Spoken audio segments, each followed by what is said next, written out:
mind training at the 10 levels of transference of merit. Buddha-san, a bodhisattva sage at each of the 10 levels of transference of merit, cultivates the corresponding transference mind. 1. The mind that transfers his merit to his saving of all sentient beings without being attached to their appearances. 2. The mind that transfers his merit to the indestructible mind. 3. The mind that transfers his merit to his becoming an equal of all Buddhas. 4. The mind that transfers his merit to his arriving everywhere. 5. The mind that transfers his merit to his endless store of merits. 6. The mind that transfers his merit to his confirming the equality of all roots of goodness. 7. The mind that transfers his merit to his regarding all sentient beings equally. 8. The mind that transfers his merit to his realizing true suchness. 9. The mind that transfers his merit to his liberation from bondage. And 10. The mind that transfers his merit to his entering the Dharma realm. The corresponding mind training at each level is given below. First, to learn the highest truth, he upholds the 2 truths. He observes that all Dharma appearances are true suchness, which cannot be captured. He teaches gods in the 6 desire heavens the 4 immeasurable minds: loving kindness, compassion, sympathetic joy, and equability. He shaves his head and dons the robe of the 3 jewels. A bodhisattva who has renounced family life is no different from the 3 jewels, because he is foremost in purity. Second, to acquire the highest wisdom knowledge, he masters the 5 transcendental powers of God, each a different usage of one's wisdom. With the God eye, he sees all dharmas, including even tiny things in the past, present, and future. With the God ear, he hears sounds in the 10 directions. With a God's telepathic wisdom knowledge, he knows others' minds. With a God's past life wisdom knowledge, he knows the past lives of himself and others in the 6 life paths. With the wisdom knowledge of no birth, he sees all dharmas. Third, to achieve utmost purity, with the wisdom knowledge that all dharmas have no birth, he holds indestructible pure faith in the Buddha, the Dharma, the Sangha, and the precepts. Fourth, to acquire the power of a Buddha, he penetrates the 3 appearances: birth, death, and life. Dharmas that appear are given the false name birth. Dharmas that disappear are given the false name death. In between, dharmas are given the false name life. Thus, all dharmas are the same in their emptiness, and in worldly truth are called empty appearances. Emptiness is the one truth. Fifth, to gauge sentient beings' capacities, he observes the 5 aggregates that constitute a sentient being. As a body is an assemblage of certain components and can be dissembled, its appearance is empty. As a mind is an array of thoughts changing from moment to moment, its appearance is empty.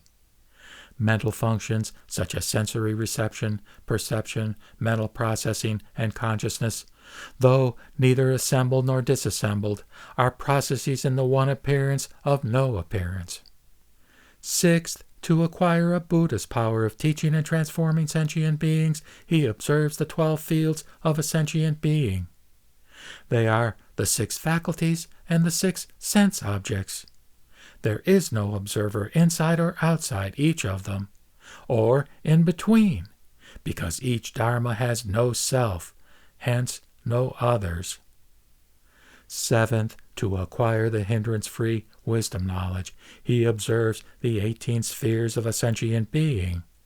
They are the 6 faculties, the 6 sense objects, and the 6 consciousnesses.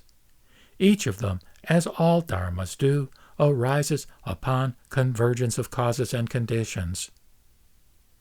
Eighth, to follow his innate wisdom, he observes cause and effect. Good and evil are called causes. Pleasure and pain are called effects. A cause is the reason, and its effect is the result. Both cause and effect, with neither birth nor death, are empty. Each arises upon convergence of causes and conditions. Ninth, to uphold the Buddha, the Dharma, and the Sangha, he delves into the emptiness of duality. Because causes and conditions converge, something is said to exist.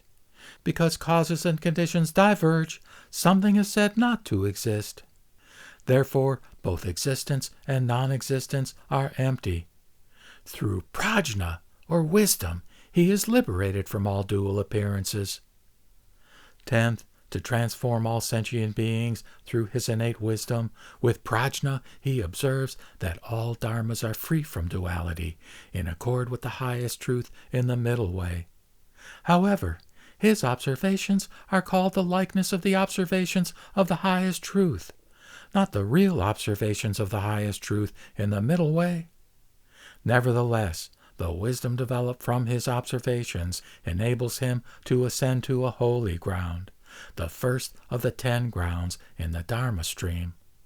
Then he is called a Mahasattva of the holy character type. He walks the middle way, free from perception or conception of dual appearances. Buddha-san, when I was in Tusita heaven, the 4th desire heaven, I expounded this training of sages at the 10 levels of transference of merit. Under this tree, I now have briefly explained its essentials. You all should accept them and train accordingly. Buddha-san, the 30 minds, cultivated by mind training at these 30 levels, merge into one's faith in the one vehicle. However, the cause for one to ride the one vehicle is not achieved quickly. To bring it about, one must persistently subdue one's afflictions with a great mind for 3 asamkhya kalpas. Starting with the first ground, a holy bodhisattva on any ground makes 3 right observations that enable him to ascend to higher grounds. First, realizing emptiness by observing false dharmas is called the observation of their existence or non-existence. Second, recognizing false dharmas founded on emptiness is called the observation of their equality. Third, through these 2 skillful observations, with his mind in nirvana, he observes the highest truth in the middle way, which encompasses the 2 truths. Those who are subject to regress. Buddha-san, in regard to a bodhisattva's progress or regress, both ordinary beings below the 10 levels of abiding who activate the Bodhi mind, and sentient beings as numerous as the sands of the Ganges who learn to practice the Buddha Dharma with faith have roots of goodness subject to regress. These good people must cultivate the 10 faithful minds for 1, 2, or even 10 kalpas before entering the first of the 10 levels of abiding. From the 1st to the 6th level of abiding, they practice the 6 paramitas. At the 6th level of abiding, as they practice prajna paramita, they will be enabled to make the right observations and will be protected by Buddhas, holy bodhisattvas, and beneficent learned friends. Then they will enter the 7th level of abiding, whence they will never regress onto the ground of voice hearers. Those at the preceding 6 levels are subject to such regress. Buddha-san, those at the 6th level of abiding practice prajna paramita. When they realize that a dharma is empty, and that neither a dharma nor a person has a self as master, they will definitely enter the 7th level. However, Buddha-san, if they fail to encounter beneficent learned friends for 1, 2, or even 10 kalpas, their Bodhi mind will regress. For example, in my first assembly, 80,000 among the multitude regressed. For example, the godson Pure Eye, the king Dharma Wealth, and Sariputra wished to enter the 7th level of abiding. However, they encountered evil causes and conditions and regressed to the level of ordinary beings, who, though neither good nor evil, are not called the learning character type. If they had become non-Buddhists for 1, 2, 10 or even 1,000 kalpas, they might have even held enormously evil views and done evil, including the 5 rebellious acts. Such things are called the signs of regress.